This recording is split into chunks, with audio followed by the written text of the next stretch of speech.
അങ്ങനെ നമ്മൾ പ്ലീറ്റ് എല്ലാം വേണ്ട അയൺ ചെയ്ത് സെറ്റ് ചെയ്തെടുത്തിട്ടുണ്ട്. ഇനി നമുക്ക് യോക്ക് പോർഷനുമായിട്ട് ജോയിൻ ചെയ്ത് കൊടുക്കുകയാണ് ചെയ്യേണ്ടത്.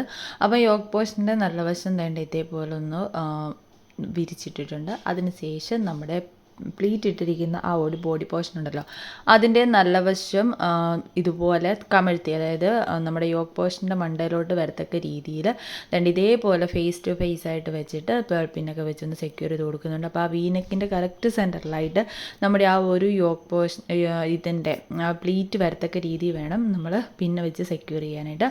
അതിനുശേഷം സൈഡിൽ നിന്ന് ഫുള്ളായിട്ട് ഇതേപോലെ അടിച്ചെടുക്കുന്നുണ്ട്. പിന്നെ ബാക്ക് സൈഡ് നമ്മൾ സാധാരണ നോർമൽ എയർലൈൻ ടോപ്പിന് വേണ്ടി കട്ട് ചെയ്ത് സ്റ്റിച്ച് ചെയ്യുന്നത് പോലെ തന്നെയുള്ളായിരുന്നു. അപ്പോൾ അതും കൂടെ ജോയിൻ ചെയ്ത് സ്ലീവും എല്ലാം കൂടെ ജോയിൻ ചെയ്ത് നമ്മുടെ എംബ്രോയ്ഡറി ഡിസൈനും എല്ലാം കൂടെ ചെയ്ത് കഴിഞ്ഞപ്പോഴുള്ള ഫൈനൽ റിസൾട്ട് ഇനിയും കാണണ്ടേ, അതിപ്പം ഞാൻ കാണിച്ചു തരാം. അതിന് മുന്നായിട്ട് ഞാൻ യോക്ക് പോർഷനും പ്ലീറ്റും കൂടെ ഉള്ളത് ജോയിൻ ചെയ്തതാണ്.